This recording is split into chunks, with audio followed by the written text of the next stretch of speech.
Hey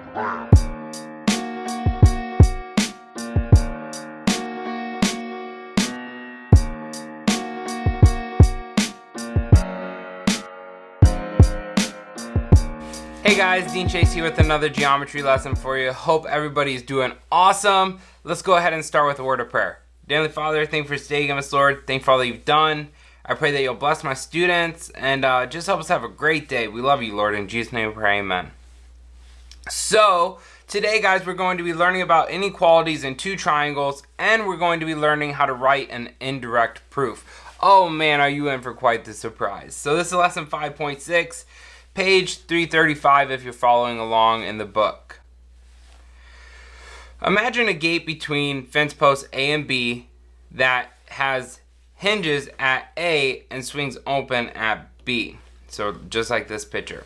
As the gate swings open, you can think of triangle ABC with sides AC formed by the gate itself, side AB representing the distance between the fence posts, and side BC representing the opening between the post B and the other edge of the gate. I was kind of like a flight attendant there, you know. Well, exits are there, and there. Okay, anyways. Notice that as the gate opens wider, both the measure of angle A and the distance CB increases. This suggests the Hinge Theorem. So here you go. The Hinge Theorem. If two sides of one triangle are congruent to two sides of another triangle, the included angle of the first is larger than the included angle of the second. Then the third side of the first is longer than the third side of the second. So here you have two sides that are congruent to each other in these two triangles. But angle V is 88 degrees and angle R is 35 degrees, which are the included angles between those two congruent sides. Since 88 is larger than 35, side WX will be bigger than ST. And that previous slide really helps like you gain understanding. It's like a gate opening. The wider the angle between, like, my hands are congruent sides or whatever. The wider the angle, the longer the distance between my fingertips. Okay? Theorem 5.4. Converse of the Hinge Theorem. If two sides of one triangle are congruent to two sides of another triangle, and the third side of the first is longer than the third side of the second, then the included angle of the first is larger than the included angle of the second. So this is just the opposite. If the sides are longer, whatever side is the longest will be the opposite of the largest angle. So the measure of angle C is larger than the measure of angle F. Okay, so our first example, given that BC is congruent to DC, how does ACB compare to ACD? So we're going to use the Hinge Theorem because, well, the converse of the Hinge Theorem, because we also know that side AC is congruent to itself by the reflexive property. So we can use the converse of the Hinge Theorem. So we look at the two sides opposite of the included angles. So here's our included angles. Here's the two sides opposite. Which side is larger? Obviously 16 is larger than 15.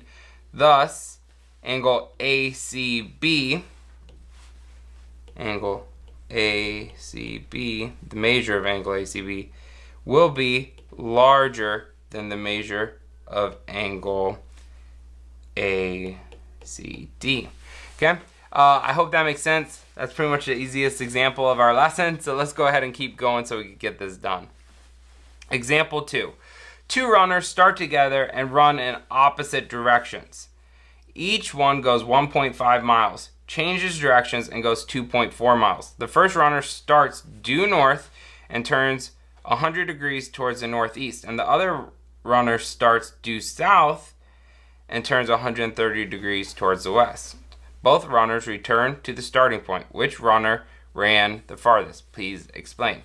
So, both runners ran 1.5 miles this direction and 2.4, which gives us a set of two pairs of congruent lines between the two triangles.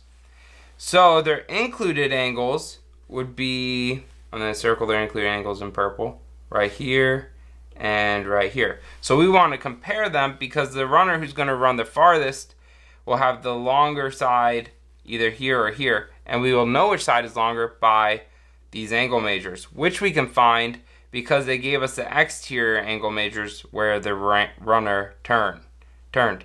So to find this angle measure, all we do is 180 minus the 130, so that's going to give us our 50 degrees. Okay, and this one would be 180 minus 100, which would be 80 degrees.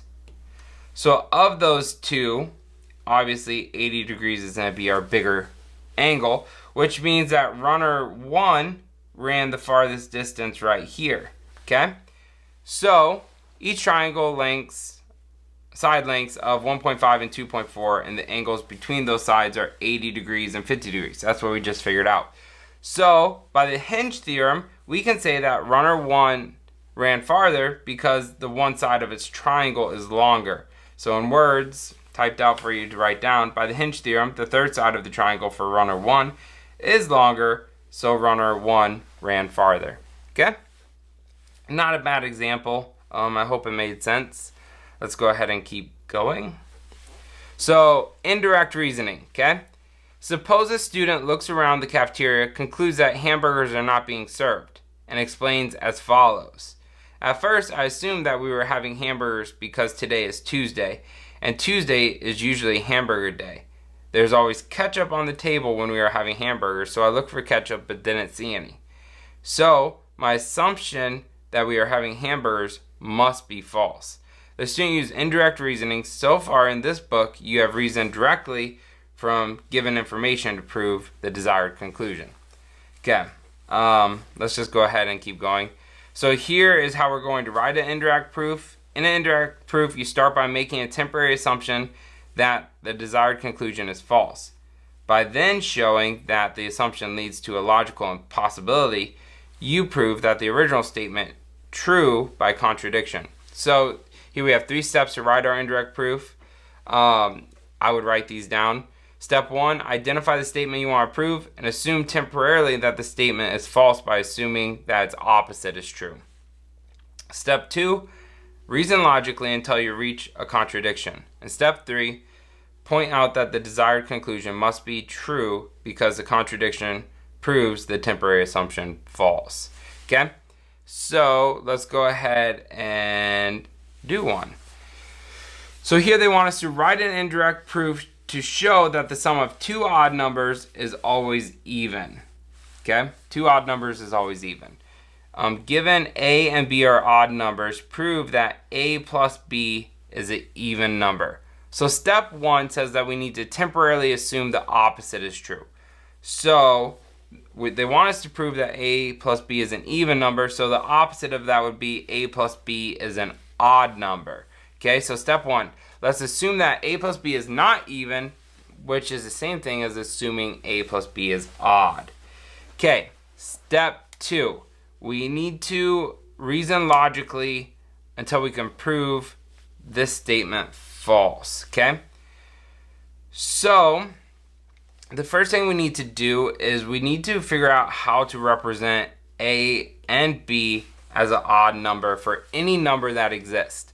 And one way to do that is we know that if you multiply anything by 2, it's going to be even. Okay? So if you multiply anything by 2 and add 1, that's going to make it odd. Because any direction, one value distance from any even number would be an odd number. Okay? So if A and B are odd, then A can equal 2m plus 1, for example, and B can equal 2m plus 1 for some m and n. Okay? So maybe with it up here, I'll re-explain that. Any number times 2 plus 1 is going to give us our odd number for A. Any number times 2 plus 1 will give us an odd number for B. Okay? Because remember, we're trying to show that 2 odd numbers is going to be odd, is what we're trying to do, but hopefully we prove that wrong because we're writing an indirect proof. So now we're saying A plus B is odd. So we need to figure out what A plus B is equal to. And A plus B is going to be equal to the 2m plus 1 plus 2n plus 1. So a plus b equals 2n plus 1 plus 2n plus 1. And if we go ahead and we factor our 2 out of this and combine our 1's, we're going to be left with 2 times n plus n, close parentheses, plus 2. Okay? So, now we need to figure out what this is going to equal. Well, if you look, this is going to be any numbers added together times 2 is going to be what? An even number, because anything times 2 is going to be even. Well, before we said if you have an even number plus 1 is going to make it odd. Well, here we're going to have an even number plus 2, which is actually going to make it even still because you're moving 2 place values, which will still be an even number. So, we can say which is an even number. This is an even number. Which is an even number? This contradicts the assumption that a plus b is odd. Okay? So finally, step 3, you're going to just state the obvious. The assumption that a plus b is odd must be false. Therefore, a plus b must be an even number. Okay? I hope that made sense. I'll give you a second to write that down or pause the video, whatever you want to do. Let's go ahead and do our last example. Okay. Here we go. Example 4. Write an indirect proof for the corollary of the triangle sum theorem on page 220 that acute angles of right triangles are complementary. Okay? So given that C is a right angle, we're given that C is a right angle, they want us to prove that the measure of angle 1 plus the measure of angle 2 equals 90 degrees. So step 1 is to assume the opposite of what we're trying to prove. So we're going to assume that the measure of angle 1 plus the measure of angle 2 does not equal 90 degrees. So go ahead and assume that. I love assuming. Okay? Now, here's the deal. For this one, for step 2, we can actually have 2 different scenarios. We can have the measure of angle 1 plus the measure of angle 2 being less than 90 degrees, and we can have the measure of angle 1 plus the measure of angle 2 being more than 90 degrees. Well, let's go ahead and assume that the measure of angle 1 plus the measure of angle 2 is going to be less than 90 degrees. If these 2 angles add up to be less than 90 degrees, that would mean that the measure of angle 3 has to be more than 90 degrees because they always have to add up to equal 180 degrees total. So we know that that would contradict the triangle sum theorem because they already told us that this is 90 degrees. So these cannot add up to be less than 90 degrees. So let's go ahead and type that out. Case 1. If the measure of angle 1 plus the measure of angle 2 is less than 90 degrees, then the measure of angle 3 would have to be more than 90 degrees because of the triangle sum theorem. But this contradicts the statement that the angle C is a right angle. Okay, so like that one's busted right there. So case 2 would be the opposite. If we were to flip this sign around, the measure of angle 1 plus the measure of angle 2 would be greater than 90 degrees. Well, that would make the measure of angle 3 less than 90, which also would contradict the statement that angle C is a right angle. So let's go ahead and type that out. Well, if it cannot be more and it cannot be less than 90 degrees, it has to be 90 degrees. So, therefore, the measure of angle 1 plus the measure of angle 2 does equal 90 degrees. Guys, that's the whole lesson. I hope it made sense. Go ahead and get your stuff done and have a good day. See ya!